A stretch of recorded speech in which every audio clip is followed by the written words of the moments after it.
El dilema de los innovadores es un libro que cambió la escena empresarial para siempre. Las empresas como Amazon, como Google, como muchísimas cambiaron gracias a este libro. Pues hay otro libro que cambió la escena política para siempre. No pienses en un elefante.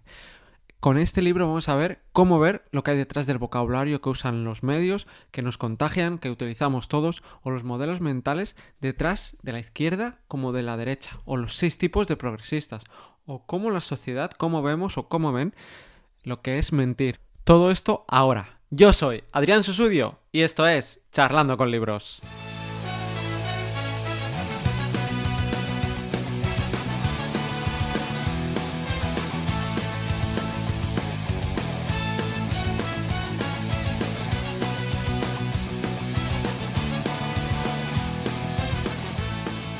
No pienses en un elefante, lenguaje y debate político de George Lakoff. Es un libro que es que realmente cambió la historia política. Muchísimos partidos, por no decir todos, utilizan este libro, un libro de 2004 que se sacó para las elecciones de 2004, que además es un libro que bebe de otro libro. Del propio George Lakoff escribió un libro más para la academia y este es un libro mucho más fácil de leer, cortito, y este lingüista, este científico cognitivo demócrata, puso encima o puso al público lo que hay detrás de las palabras y lo que estaban utilizando durante décadas los republicanos. La gente de derechas de Estados Unidos llevaban décadas haciendo investigaciones con varios think tanks, utilizando millones y millones para investigar y para influenciar a los votantes. Antes de entrar en ello, quiero comentar un poco el libro y por qué yo no lo recomiendo a la mayoría de gente. O sea, no. Es un libro que hizo historia, pero no lo recomiendo. ¿Por qué? Primero porque es repetitivo, aunque sea corto. Pero sobre todo porque es muy moralista. O sea, considera que toda la gente de derechas, todos los republicanos, son malos, y que la gente es buena. Y es un libro que lo escribió para combatir a los republicanos. Es un libro muy de su época, muy de 2004.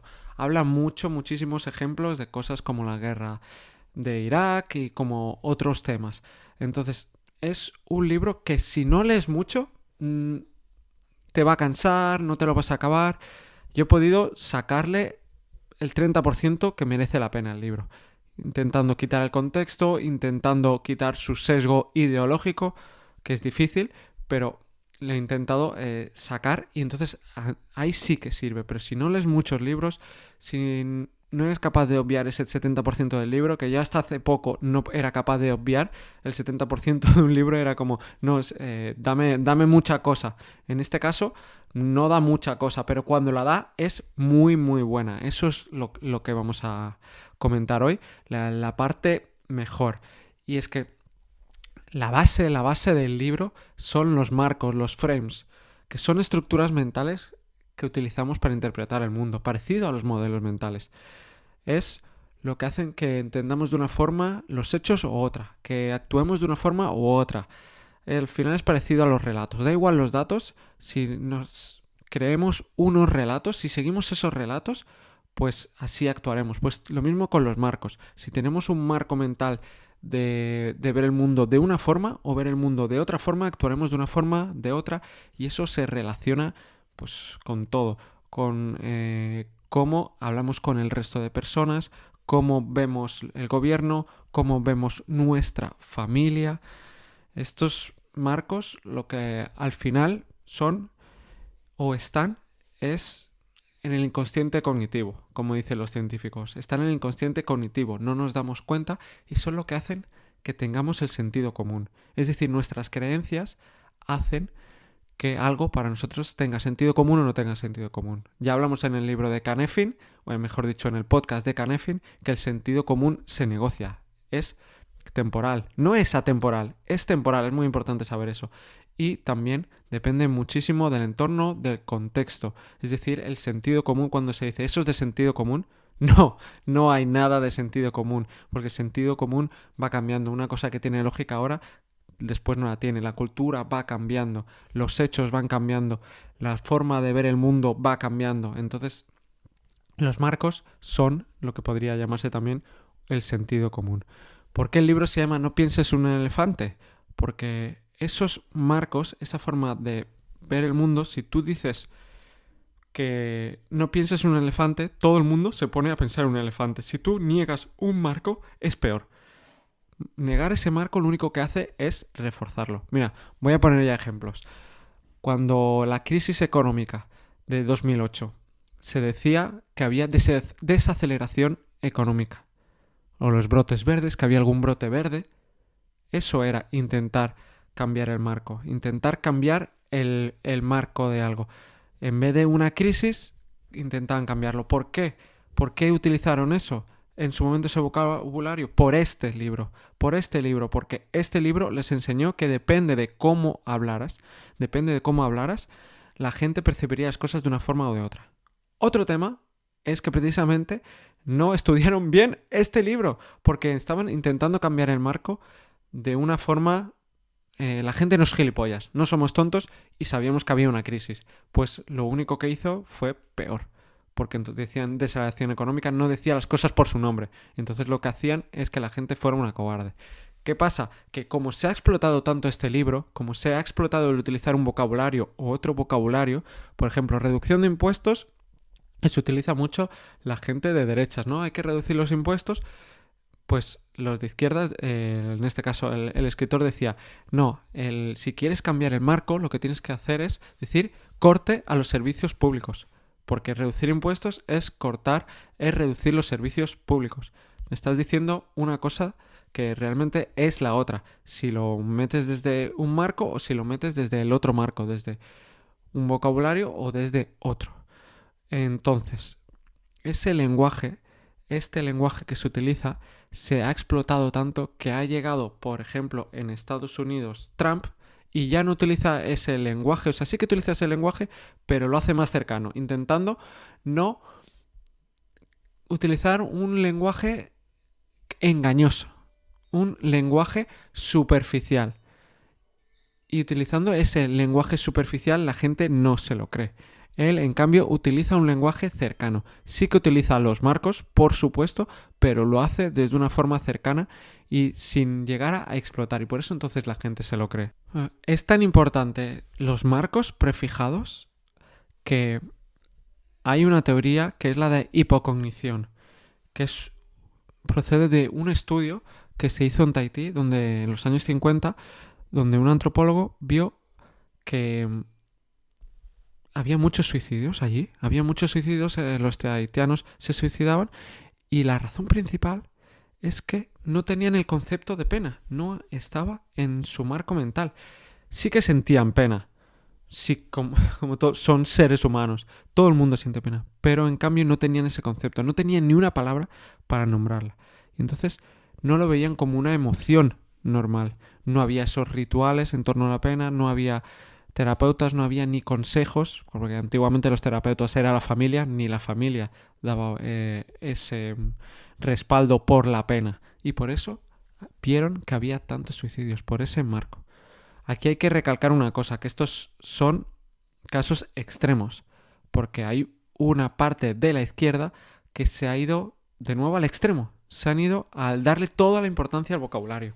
Y por supuestísimo que el vocabulario no es todo. Y que si nos intentan cambiar los marcos sin que haya algo detrás, si nos intentan cambiar el vocabulario sin que haya algo detrás, lo vamos a rechazar. Porque tiene que haber un sentido detrás. En este caso había pena, la pena existía, no se estaban inventando nada. En este caso sí, pero darle demasiada importancia al vocabulario es de nuevo no darse cuenta que estamos en un sistema complejo y que hay muchos otros factores, como los genes, como pues el entorno, como la cultura, como muchas cosas que hemos ya comentado por aquí. ¿Y en qué se basan los partidos de izquierdas, los partidos de derechas, las dos ideologías principales? ¿En qué se basan? ¿Cuál es el modelo mental detrás de esto? Pues un modelo moral. El modelo moral del padre estricto contra el padre protector. Esto es lo que dice George Lakoff, que dice que estas divisiones ideológicas parten de esto. El modelo del padre estricto pues sería más, por ejemplo, las películas del Far West, y es la disciplina, la jerarquía, pues más, pues a lo mejor un poco rollo Trump, ¿no? Y también la responsabilidad personal, el individualismo, esa parte del liberalismo que tira por ahí, esa parte que te hace la autorresponsabilidad y resta importancia al entorno. Es el modelo mental en el que dicen que el mundo es peligroso y que tenemos que ser autosuficientes, que tenemos que ser fuertes y que cómo hacer que nuestros hijos sean fuertes siendo un padre estricto y pensando que los niños son malos por naturaleza y que nosotros tenemos que transformarlos, tenemos que protegerlos y esta idea incluso se puede mezclar con la del capitalismo del libre mercado. Esto lo dice el autor. Dice el capitalismo del libre mercado, ¿no? De que el modelo se autorregula, los mercados se autorregulan. Y esto, de nuevo, podemos verlo desde el punto de los sistemas complejos. Hay gente que utiliza los sistemas complejos para el liberalismo y hay gente que utiliza los sistemas complejos para su ideología de izquierdas. O sea, los sistemas complejos, lo he visto, se pueden utilizar para las dos cosas, porque unos que tienen este modelo mental más de conservadores, más de padre estricto, te dicen que el mercado se autorregula y funciona. Es el mercado, amigos. Y otros te están diciendo que precisamente, por ejemplo, con cosas como la tragedia de los comunes, no podemos dejar todo en manos de los mercados. Entonces es siempre esa lucha, porque en el fondo, sobre todo en Estados Unidos, que son muy familiares y que todo utilizan mucho vocabulario familiar, hablan de, por ejemplo, cuando envían a la gente a la guerra, dicen que envían a los hijos a la guerra, o hablan de los padres fundadores de Estados Unidos, están utilizando vocabulario familiar. Entonces hay ese marcado, ese modelo de padre estricto contra el modelo de padre protector, que es más el progresista. Por supuesto que para mí esto es una exageración, un reduccionismo, pero hay que decir que el autor, que George Lakoff, pues es muy de izquierdas y ve o sea, todas las cosas malas o casi todas las cosas malas se las mete a los de derechas directamente.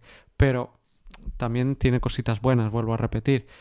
Por ejemplo, habla de que Estados Unidos ve a las naciones, países en vías de desarrollo o subdesarrollados, que es y también, como decir, naciones infantiles. Entonces, Estados Unidos se ve como su papá, como su padre su padre estricto que tiene que enseñarles, que les tiene que decir qué tienen que hacer, qué normas, si tienes que castigarlos, pues eso es por este modelo de moralidad, modelo mental. En cambio, el modelo del padre protector, más de izquierdas, dicen que ven a los niños como buenos.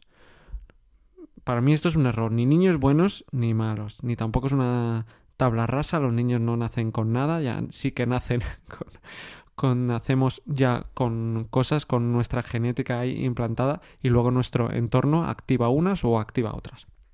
Bueno, esto ya lo hemos comentado. Pues para mí es un error tanto pensar que los niños por naturaleza son malos como los niños por naturaleza son buenos. Pero bueno, el modelo del padre protector lo que dice es que valora la empatía, la cooperación, la comunidad y que el gobierno lo ve como un papel importante de proteger y empoderar a las personas. Papel de dar alas a las personas, pero de otra forma.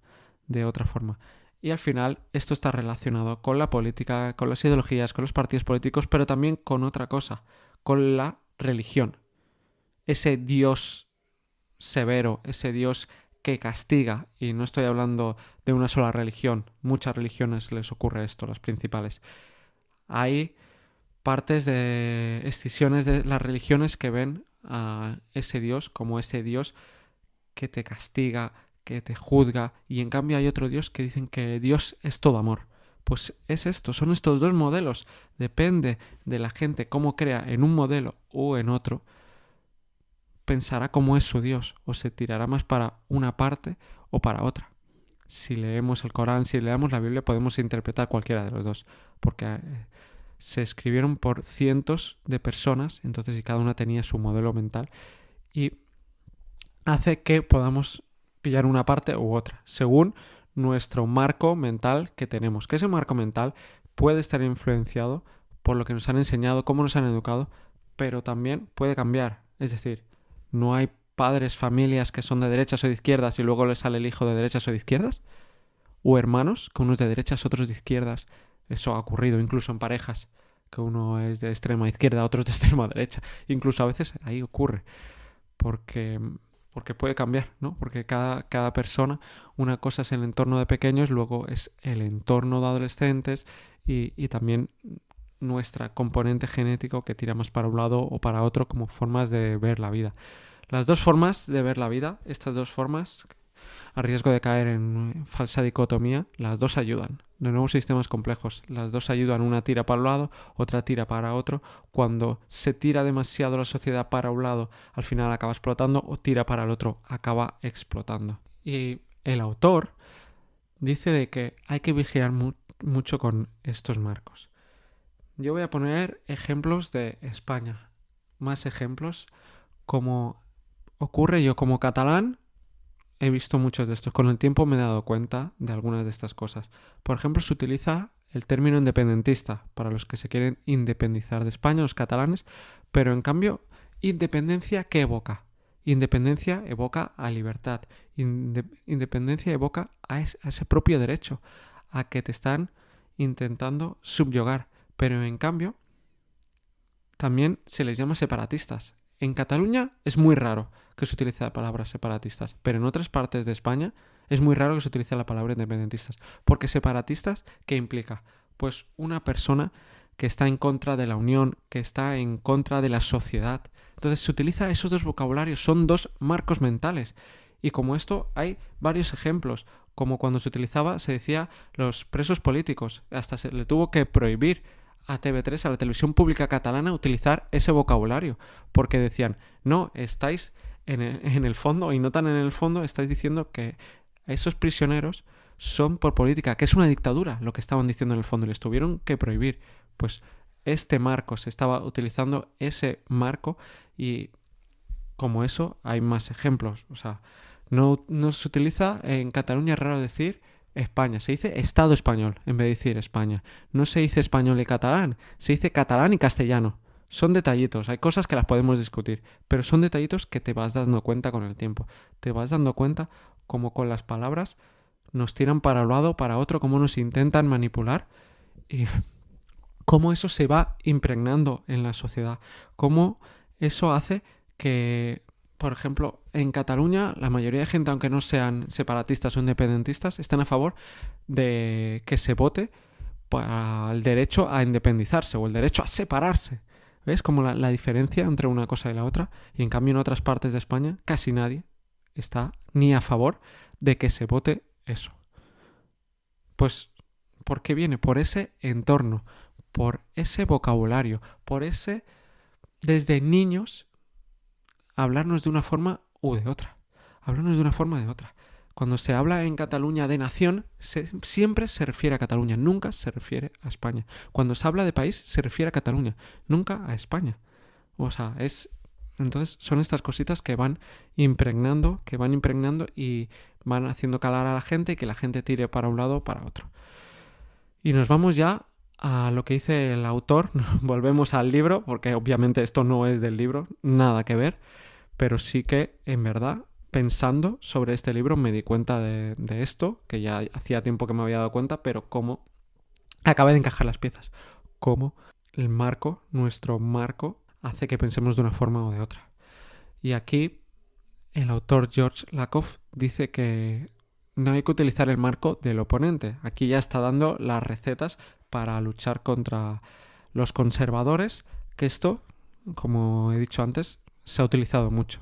Se ha utilizado demasiado ya, porque antes eran los conservadores los que siempre marcaban el vocabulario, los que marcaban entonces la agenda en el fondo. Bueno, eso es lo que dice George Lakoff. Yo no me sé la historia de los últimos 40 años de Estados Unidos y además puro sesgo ideológico, o sea que muy difícil. Pero bueno, él decía eso. Y lo que no hay que hacer es utilizar los marcos del oponente, porque entonces ya estás en su terreno y ya estás en el fondo asumiendo, aceptando cosas. Lo que hay que hacer es generar tus propios marcos, generar tu propio vocabulario, generar porque de esa forma, cuando el oponente te está diciendo una cosa, tú lo rechazas y dices, estás asumiendo esto y esto, pero esto no es así, esto es así y así, ¿vale? Y entonces, ¿cómo se hace esto también? Definiendo unos valores que esos valores sean los que marquen. Los valores, por ejemplo, más de izquierdas, pues pueden ser la igualdad, la protección de los vulnerables, y entonces con eso puedes generar unos marcos. Y también habla de, entonces, esos debates los puedes reencuadrar, porque cambias la narrativa y cambias las prioridades, no estás asumiendo ese otro marco. Creo que más o menos se va entendiendo y ahora vamos a los 6 tipos básicos que dice George Lakoff de progresistas, de gente de izquierdas. Y cada uno tiene una forma diferente de pensar, pero en el fondo todos comparten las bases, ese modelo moral de esa familia del padre protector, más del progresismo. Dice, los primeros son los progresistas socioeconómicos, que piensan que todo es cuestión de dinero, de clase, que lo que hay que buscar son soluciones económicas, de clase social. Este es un tipo de progresista más antiguo, la izquierda más clásica. Y luego nos vamos al siguiente tipo, que es el progresista de la política identitaria. Piensa que su grupo está oprimido, o seguramente su grupo está oprimido, y que eso es lo importante. Pues hoy en día se ven, ¿no?, como grupos reducidos de gente intentan ganar más poder para contrarrestar pues esa de casi toda la vida como les han oprimido. Entonces se van al otro extremo. Luego están más los ecologistas, que lo enfocan todo a la sostenibilidad, al medio ambiente. Luego están los progresistas de las libertades sociales, los que quieren mantener pues esas libertades que durante tanto tiempo se han luchado y se han conseguido. Ponen el foco ahí. Pero incluso hay también los progresistas espirituales, lo que hablamos antes de la religión, que se enfocan en las relaciones con el resto y en dar a los demás, en dar servicio a los demás, a la comunidad. E incluso no solo las religiones de hoy en día, hasta los paganos del esoterismo estaban ahí. Hasta los paganos del esoterismo o algunos adoradores, en los budistas, todas las religiones hay eso, progresista espiritualista. Y por último, el último tipo de progresista, de izquierdista, serían los antiautoritarios, que toda autoridad es ilegítima y que tenemos que luchar contra los grandes poderes, ya sean los gobiernos, ya sean las empresas. Esos serían como los 6 tipos de gente progresista que beben de ese modelo mental, moral de la familia con el padre protector, no con el padre estricto. E incluso George Lakoff se atreve a decir por qué muchos políticos mienten y luego igualmente sobreviven. Sobrevive su partido, sobreviven incluso ellos, porque la gente analiza de otra forma la mentira. No es solo mentir. Ven si, sí mentía, pero él sabía que mentía. ¿Estaba realmente intentando engañar? ¿Se estaba intentando aprovechar? ¿O realmente lo que hacía es intentar proteger a mi país? ¿Intentar proteger a mi familia? ¿Simplemente se equivocó porque todo el mundo se equivoca? Y entonces ya no lo ven como una mentira. No lo ven porque no estaba a lo mejor intentando engañar, perjudicar a alguien. Ven la buena causa por encima de la mentira. O sea, como una mentira blanca. Así que esa mentira se le perdona a muchos políticos porque montamos en nuestra mente nuestras historias para evitar la disonancia cognitiva, y entonces les perdonamos mentiras y las transformamos en mentiras blancas. Por mucho que sepamos que están mintiendo, por mucho que eso se les perdona, y por eso siguen los mismos partidos políticos décadas y décadas. Y hasta aquí este episodio de este libro que hizo historia, que analizando cómo se comunican los partidos políticos en los últimos 20 años, me he dado cuenta de lo que marcó este este libro es un manual para muchos partidos políticos. Es muy fuerte. Y hasta aquí este episodio. Hasta la próxima.